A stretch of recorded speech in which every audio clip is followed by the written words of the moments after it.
Fala, nação tricolor, como é que vocês estão? Espero que estejam todos bem. Nesse vídeo vamos falar somente sobre a saída do Hernan Crespo. Num próximo vídeo eu vou falar sobre a chegada do Rogério Ceni, que eu ainda não vou chamar de mito, mas vamos falar por enquanto com o coração e com informação da saída do Crespo. Vamos falar dos valores que o São Paulo vai pagar pela multa rescisória. Vamos falar daquela frase que foi tirada, vai ser remanejada, não vai ser remanejada.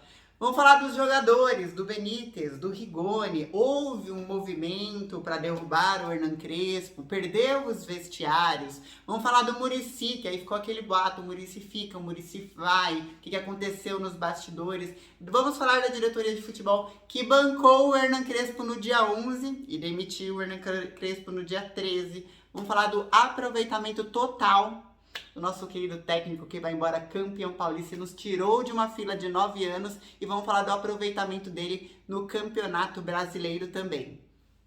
No final, vou pedir para você deixar sua mensagem de agradecimento pro Crespo, porque ficou aqui 8 meses, ele chegou dia 12 de fevereiro de 2021, mas ele ficou eternizado. Em menos de 3 meses, ele nos tirou de uma fila de 9 anos, foi campeão paulista e ficou famoso com aquela frase: onde não chegarem as pernas, chegará o coração. E é verdade, o coração venceu, que me arrepiou todinha.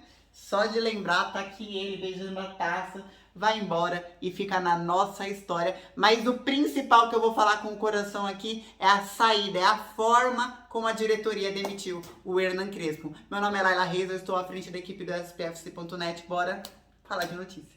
Gente, a Network BG voltou, então se você quer assistir todos os jogos do São Paulo, agora vai ter São Paulo e Ceará, depois vai ter São Paulo e Corinthians na segunda-feira, qualquer lugar do mundo que você estiver assistindo, todos os jogos do São Paulo, 3.000 canais livres, no seu celular, notebook, Smart TV, onde você quiser, ou na sua TV Box, se você não tiver Smart TV, por apenas R$ 29,90 por mês. Aqui embaixo vai estar o link, vai lá que você pode fazer 7 dias gratuitamente de teste, fechou? Agora... gente, é o seguinte, Crespo chegou no São Paulo 12 de fevereiro, ficou 8 meses comandando a nossa equipe. E aí ele teve uma vitória apenas nos últimos 10 jogos, 5 empates consecutivos, terceiro pior aproveitamento entre todos os técnicos no Campeonato Brasileiro. Só no Brasileirão ele teve apenas 40% de aproveitamento. Menos que ele de aproveitamento, somente o próprio Rogério Ceni em 2017 e o Jardine depois. Estranho, né? Ele cair para uma pessoa que teve um aproveitamento tão ruim quanto o dele, que é a chegada do Rogério Ceni. Isso fica para um outro papo. Ele teve 57 partidas comandando São Paulo, foram 24 vitórias, 54% de aproveitamento, 19 empates e 10 derrotas. Esse foi o total do Hernan Crespo comandando São Paulo. É importante lembrar aqui, por que tá todo mundo falando, nossa, houve um movimento dos jogadores de ter derrubado o treinador ou não. Parte da torcida que falou, pô, que comemorou, recebi várias mensagens no WhatsApp, que bom que ele caiu, etc, ele era fraco e tudo mais, não acreditam no que eu vou dizer agora, e parte acreditam que foi por isso.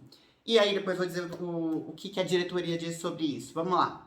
Ontem de manhã, na quarta-feira, o Jorginho Nicola informou que o agente do Benítez falou, olha, o São Paulo nos procurou para renovar o vínculo do Benítez para a temporada de 2022, só que a gente informou a diretoria de São Paulo que ele só renova se o Crespo não seguir no comando do São Paulo. Isso era quarta-feira de manhã. Na segunda, o Carlos Belmonte, o diretor de futebol, tinha falado, não, o Crespo fica para a próxima temporada. O Casares, mês passado, falou que queria renovar com o Crespo na próxima temporada. Quer dizer, ficaria para 2023 ainda se renovasse. Então a gente começou a perceber algo que a gente já percebeu quantas vezes, o Muricy mesmo, quando caiu de 2013 para 2014, a gente percebeu um movimento do Gans, movimento do Souza na época, de jogadores que começam a mandar muito no elenco e reduzem drasticamente o que eles costumavam produzir em campo. Na minha opinião, na minha visão, desde a saída do Daniel Alves já começou aquele murmurinho, ele começou a perder o vestiário. Ontem essa informação era negada, o próprio Muricy Ramalho deu entrevista na Jovem Pan, falou, ó, não existe rixa no nosso vestiário tem um clima muito bom, a gente acha que não, a gente do Benítez diz o contrário. O nosso vestiário tem um clima muito bom e ele não caiu por isso. Hoje a mídia já está falando, hoje quinta-feira, tô gravando aqui 3 horas da tarde, a mídia já está falando que o Crespo perdeu o vestiário. Cara, quero convidar vocês para raciocinar o seguinte. Cruzeiro, quando caiu pra Série B, o Rogério Ceni tem uma leve passada de uma semana por lá, nesse tempo e tudo mais. Thiago Neves, tantos outros times que vão mal e às vezes ficam temporadas ou na Série B ou temporadas sem ganhar nada. Acontece o que aconteceu com São Paulo nos últimos anos, que a gente vê uma panelinha se formando de jogadores, ou é uma panelinha de jogadores estrangeiros, ou é uma panelinha de jogadores que ganham muito melhor do que o restante do elenco. E aí começam a tretar, a ter uma diferença com os jogadores da base.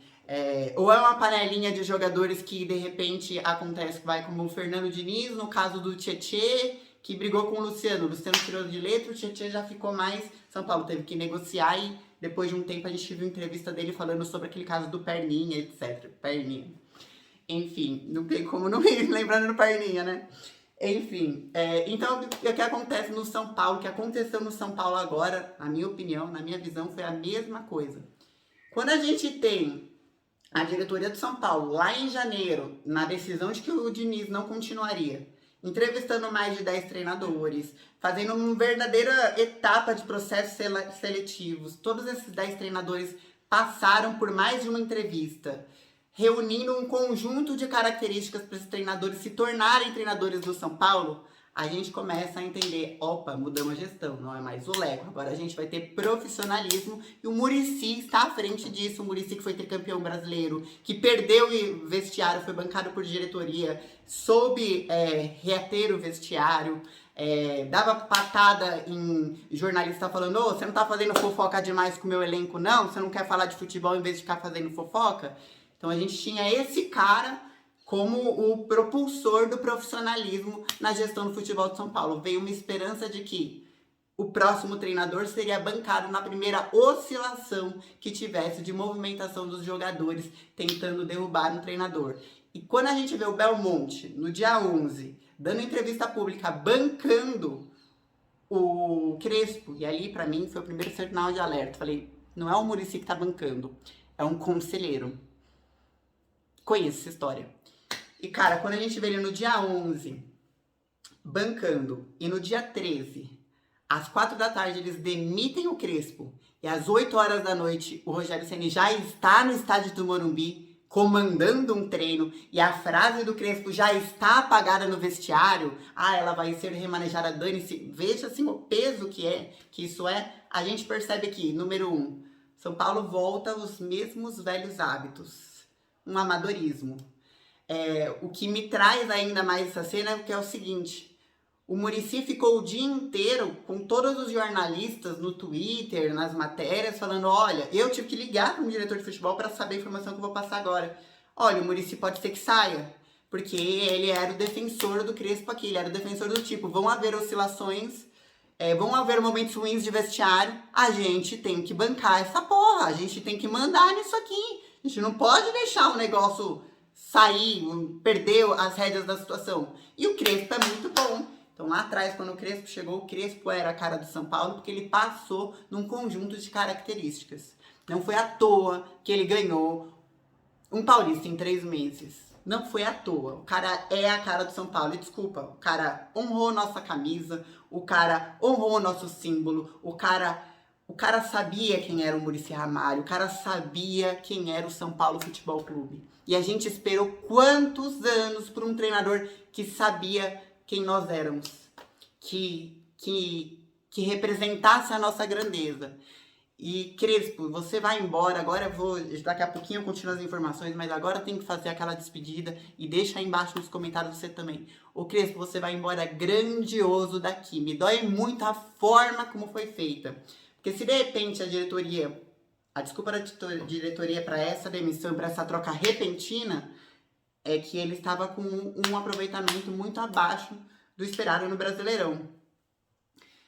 E assim, foi uma falta de respeito, foi desonrosa a forma como foi feito. E agora eu vou falar de metas, já trazendo informação e batendo de frente de novo com a diretoria, porque como foi feito não se faz. Mas ele tinha a meta de chegar. Essa meta, gente, não é uma meta assim, nossa, lá ele tá dizendo que ele tinha que fazer isso. Não, é uma meta que é passada por 240 conselheiros no Conselho Deliberativo. O presidente, junto com as diretorias executivas, monta isso todo janeiro, todo ano. Fala, nessa temporada nós vamos ganhar estes prêmios e chegar nessas posições de todos os campeonatos. E os conselheiros aprovam e as diretorias trabalham em cima disso. O Crespo tinha que chegar na semifinal do Campeonato Paulista e ele foi campeão. Ele tinha que chegar nas oitavas da Libertadores, ele quase passou do Palmeiras nas quartas. Tudo bem que quase não é passar, mas ele foi muito bem nas quartas, com um monte de lesão e desfalque acontecendo. Ele tinha que chegar nas quartas da Copa do Brasil e ele chegou nas quartas da Copa do Brasil. Ele colocou o Daniel Alves na lateral. Ele nunca entrou em repercussão de mídia, ele nunca entrou em polêmica de jogador na mídia, ele foi um profissional do começo ao fim. E a última meta que ele tinha que bater era G6 do Campeonato Brasileiro. Estava abaixo. E se realmente tinha alguma coisa, como a gente vê do agente do Benítez falando internamente, falta da diretoria de não ter bancado o treinador, de ter colocado os jogadores acima do treinador, como a gente já viu antes. Se você pensa diferente, eu respeito. Essa é a minha opinião. Vamos falar agora, só para finalizar esse assunto, da multa do Crespo agora. Lembrando que a gente já falou aqui no canal, o Crespo ele tinha uma forma gradativa de redução da multa dele. Então, a cada 6 meses, baixava 250 mil da multa dele. Se o São Paulo esperasse para a próxima temporada ou para essa intertemporada para mandar o Crespo embora, que eu acho que era uma forma de respeito esperar a intertemporada, né? Teria que pagar apenas 500 mil dólares, que dá 2 milhões e pouquinho de reais, para ele. Mas como não esperou, mandou agora antes do final da temporada, tem que pagar 750 mil dólares, que dá 4 milhões e 500 mil reais pro Crespo, e deve parcelar isso. Já tem as parcelas do Daniel Alves para pagar, as parcelas do Hernani para pagar. Então assim, tava uma situação... No final do ano eu prometo que eu vou fazer um vídeo dinheiros inúteis que esta gestão, não vou nem falar da gestão do Leco, só esta gestão está jogando fora enquanto diz que paga a dívida. Beleza? Galera, Rogério Ceni voltou. Já tem clássico segunda-feira, depois tem Inter, tem um monte de pancada aí. Então muito rápido a gente tem que virar a chavinha. Eu já xinguei o Rogério Ceni no primeiro dia, falei, a diretoria tá louca! Mas é isso, o mito voltou, e o que eu quero nesse vídeo, nesse finalzinho, pra você que me assistiu até aqui deixa sua mensagem de gratidão a este cara que foi campeão paulista, que fez Paulistinha virar Paulistão. Muito obrigada por tudo, por toda a entrega, profissionalismo, por toda a paixão que o Hernan Crespo, você entregou aqui pro nosso clube de coração. Você foi um de nós, você esteve com seu coração todos os dias. Eu me senti representada como há muito tempo não me sentia. Muitíssimo obrigada. E um grande beijo, muito sucesso pra você.